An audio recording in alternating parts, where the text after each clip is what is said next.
Dans le petit bureau de l'université de Tulane, retrouvons Luc Holde-Thomas. C'est un doctorant en archéologie. Il passe ses journées à éplucher des documents poussiéreux et à analyser des données complexes. Un jour, il en avait marre d'avoir les poumons pleins de poussière, il s'est dit « je vais plutôt faire des recherches sur Google ». Alors peut-être qu'à l'origine, il voulait voir, je ne sais pas, des Yutacans à gros mamelons, peut-être, je ne sais pas. En tout cas, il était en train de regarder sur Google des informations sur les civilisations mayas. Et il décide, de pousser un peu sa recherche un peu plus loin que d'habitude. Il déclare « J'étais sur la page 16 d'une recherche Google, raconte-t-il.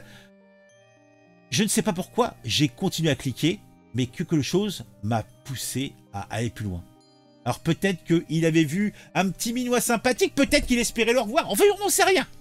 Mais là, au milieu des résultats obscurs et des lieux douteux, il tombe sur un document inédit.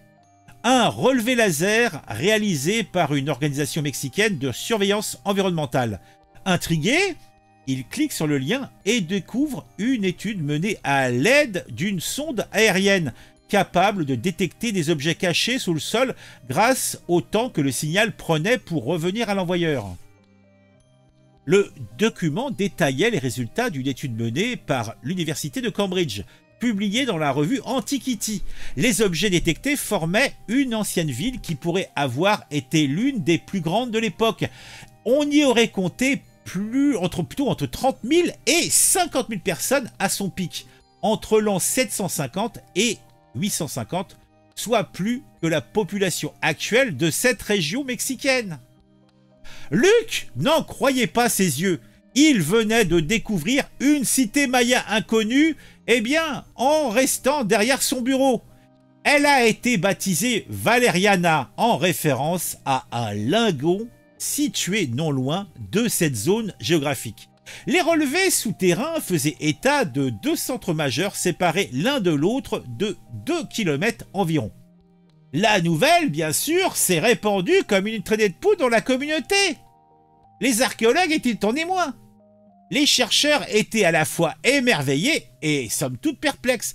Comment une telle découverte avait-elle pu passer inaperçue pendant si longtemps ?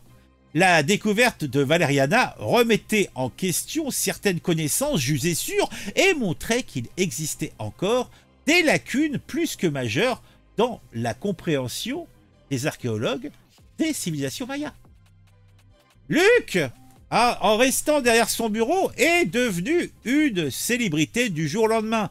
Les médias se pressent pour l'interviewer et ses collègues féminines le regardent avec un mélange d'admiration et ses collègues masculins le regardent avec des regards pleins d'envie. Mais Luc reste humble, oui, sachant que cette découverte n'était que le début d'une longue série de recherches et de découvertes. Ah, Luc! Bon, là encore, on peut se dire que parfois, il est vrai, les grandes découvertes se cachent dans les recoins les plus inattendus, quand même, dans la page 16 du trou du fion des serpes de Google, ça laisse rêveur. En tout cas, il ne faut pas sous-estimer, on le voit ici, que la curiosité et la persévérance, voilà, je perds mes mots, est un véritable pouvoir. Voilà. Bon, je pense qu'on a fait le tour de cette news.